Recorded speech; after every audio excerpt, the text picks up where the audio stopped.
ఇంకా స్టార్ట్ చేద్దామా? Equal opportunity something correct అనిపించలేదు నీకు? నాకు కరెక్ట్ అనిపించింది. ఎందుకు అనిపించలేదు? అక్కడ మీరు డైరెక్ట్ తేజాని కంటెండర్ చేసి చచ్చా, వాడేదో సరదాగా అన్నాడు. జరగదు జరగదు జరగదు. ఆ రోజు అందరు క్లాప్స్ కొట్టి గుడ్ డిష్ అని, నువ్వు కూడా క్లాప్స్ క్లాప్స్ బా.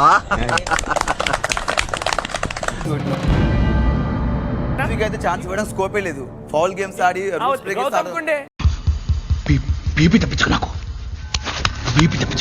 నిన్న వీకెండ్ లో ఒక్క నిమిషం, వీకెండ్ లో బ్లాక్ టికెట్ ఎందుకు చేయలేపారు మరి?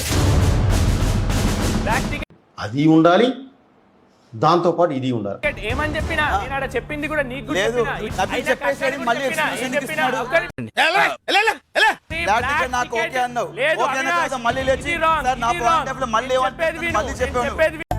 ముందు వాడికి కాదు వీడికి బాంబు లగాదేంగే. నువ్వు మళ్ళీ మాట మార్చావు. బ్లాక్ టికెట్ నువ్వు అన్నావు. ఎప్పుడు ఎవరికి ఏ అన్యాయం చేయలేదు, అలాంటిది నాకే ఎందుకు జరుగుతుందా ఇలా? గౌతమ్కి బ్లాక్ టికెట్లు ఇవ్వట్లేదు అని నీకు ఐడియా వచ్చేసి పాయింట్ రేట్ చేద్దామని చెప్పి లేచావు.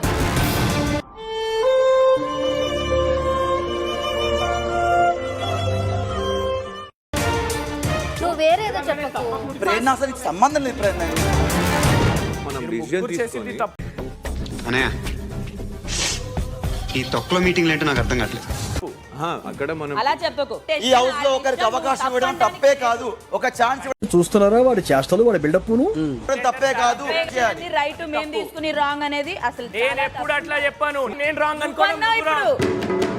అగో దాన్ని గోక్తాడు. ఇదంతా పక్కన ఇప్పుడు తీసుకో డిసిషన్ ఏంటి? ఫస్ట్ నన్ను సెలెక్ట్ చేసుకున్నావు, దాని తర్వాత ఆలోచించు. అంటే నన్ను పరాయివాడిగా తీసి పారేసావు అనమాట. ఇన్నాళ్ళు నేను మీ వాడిని, మీరు నా వాళ్ళు అనుకుని మురిసిపోయానయ్యా. ఇప్పుడు ఈ బంధుత్వం కూడా లేకపోయిన తర్వాత నేను ఇక్కడ ఉండటం కూడా అనవసరం. వెళ్ళొస్తాను. వాళ్ళు ఇంట్లో క్లారిటీ ఉండాలి. ఆడి గెలుచుకుంటేనే వస్తది కంటెండర్.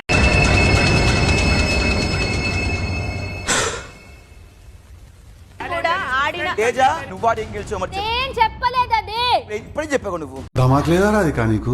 సారీ టిల్లు, చదువుకోలేను, స్కూల్ కి పోలేదా? క్లారిటీ ఉంది ఎలా వేరేలా చూపించాలి అనేది. నేను ఏంట్రా ఇంత అందంగా ఉన్నాను? నా అందాన్ని చూసుకుంటే నాకే జల్సీగా ఉందిరా.